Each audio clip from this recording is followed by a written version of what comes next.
hier et avant-hier. Et une autre, la dernière partie de l'équipe est en route en ce moment-ci. Et nous voulons rendre grâce à Dieu parce que ça a été vraiment un voyage fructueux, au-delà vraiment de nos attentes. Sincèrement, ça a été au-delà de ce que nous nous attendions. Lors du premier voyage, nous étions inconnus. Nous ne les connaissions pas. Eux non plus ne nous connaissaient. Et en plus de cela, un pasteur congolais, c'est très suspect dans le monde aujourd'hui. Mais Dieu soit, grâce à Dieu, après qu'on a fait connaissance, on a pu aller plus loin. Amen. Donc, quand nous sommes arrivés cette fois-ci, en partant, on était déjà en confiance et on a eu un total au moins, je dis bien au moins de 71 personnes qui ont été remplies du Saint-Esprit. Et ça a été vraiment exceptionnel. Et probablement plus parce que les mentalités sont un peu différentes là-bas. Tu vas prier avec quelqu'un, il reçoit le Saint-Esprit, il parle en langue, mais quand tu demandes est-ce qu'il y a quelqu'un qui a, si vous avez reçu le Saint-Esprit, levez la main. Pas tous devront lever la main.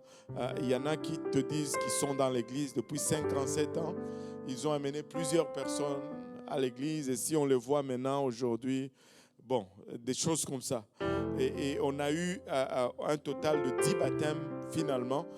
Il y a une personne qui a été baptisée hier par le pasteur Achille, un contact d'un frère d'Haïti, et c'est vraiment particulier. Mais on a eu un nombre faible de baptêmes d'eau, tout simplement parce que c'était un défi. Il fallait sortir de la ville, aller jusqu'à la rivière pour faire les baptêmes. Avoir eu un baptistère dans les lieux, je pense qu'on aurait pu avoir même une trentaine, une quarantaine de baptêmes d'eau au nom de Jésus-Christ pour le pardon des péchés. Et c'était vraiment, vraiment, vraiment extraordinaire. Nous avons fait des jours d'enseignement, enseignement le matin, le soir, et le soir, enseignement et prédication. Et mercredi, jeudi, vendredi, samedi et dimanche, nous avons été divisés. Un groupe est allé à Yaoundé, l'autre est resté à Douala. Et il y a eu un service à Yaoundé également le dimanche matin, dimanche soir. Et lundi soir, on a conclu à Yaoundé. C'était malgré le décès. Notre presbytère de la région francophone, le frère Taquet, a perdu sa mère le dimanche matin. À 4 heures du matin, il a reçu la nouvelle du décès de sa maman. Et donc, nous, en arrivant à son église pour le service, il nous a partagé cette nouvelle. C'était très difficile. Moi, je ne savais pas vraiment quoi faire, mais il nous a vraiment donné un exemple de leadership exceptionnel. Il a été dans le service, on a eu le service il a vraiment... C'était quelque chose à vivre. Et Dieu a honoré cela dans ce service-là, bien qu'il n'y avait pas beaucoup de monde. 10 personnes ont été remplies du Saint-Esprit avec l'évidence de parler en langue. C'était tout simplement exceptionnel. C'était tout simplement exceptionnel. Et bien sûr, c'était bien, c'était tellement bien qu'ils veulent, maintenant c'est notre église, l'EPU ou UPC, qui veut que nous retournions.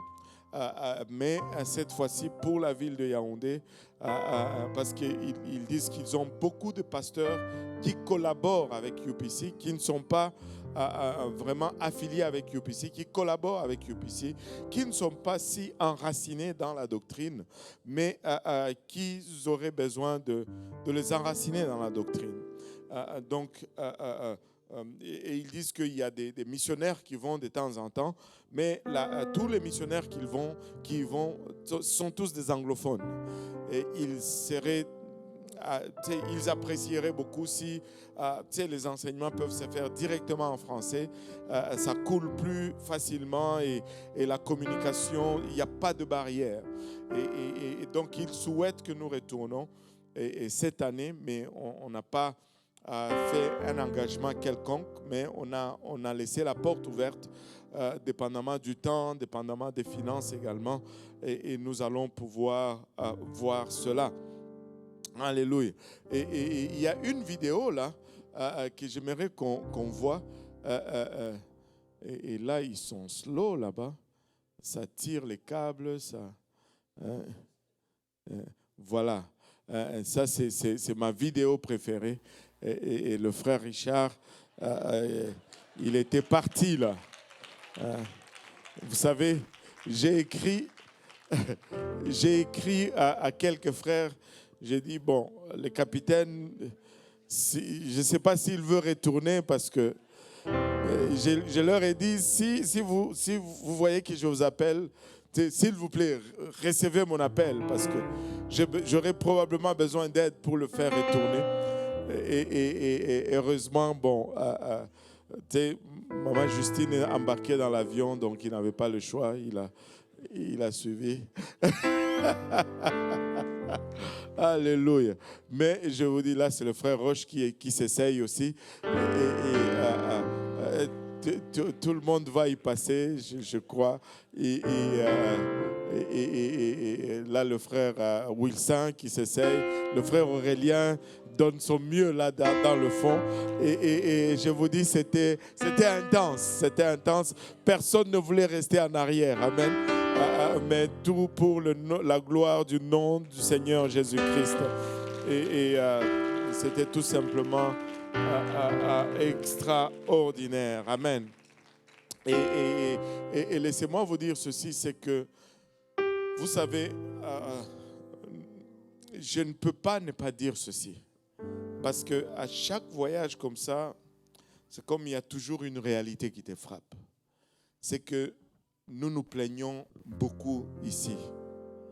Et tu sais, ils n'ont pas grand-chose, mais ils servent Dieu avec tout. Mais nous avons tellement, mais nous avons toujours une raison pour ne pas servir Dieu. Nous avons toujours une excuse. Tel a dit ça, on n'a pas fait ça comme ça. Maman, ce n'est pas parfait là-bas non plus, mais ils servent Dieu. Ils servent tout simplement le Seigneur.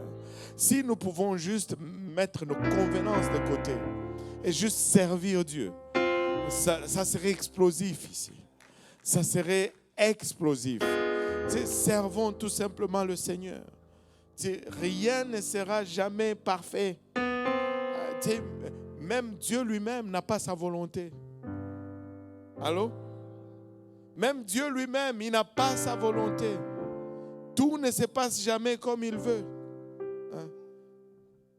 Servons seulement Dieu. Allô? Mettons un sourire, servons seulement Dieu. On a beaucoup plus que ce qu'ils ont. Servons Dieu. Amen. Nous sommes privilégiés, nous avons l'opportunité de le servir. Servons-le avec tout ce qu'on a. Et il ne nous reste plus très grand temps. Amen. Donc voilà pour le Cameroun. Mais je tiens aussi, avant de passer à la parole du Seigneur, je tiens à rappeler aussi pour les engagements que nous avons pris pour l'Église au Congo. Nous devons transférer les fonds la fin de semaine prochaine. Si vous avez pris cet engagement, aidez-nous juste à respecter l'engagement. Ça serait très apprécié que nous puissions faire cela la semaine prochaine. Si vous avez oublié ou quelque chose, rappelez-vous, amen, on vous rappelle et ça va être une très bonne chose si nous pouvons nous acquitter de cela la semaine prochaine. Amen. Alléluia. Voilà pour les annonces. Je pense n'avoir rien oublié. Et on va s'élever tous ensemble et les chants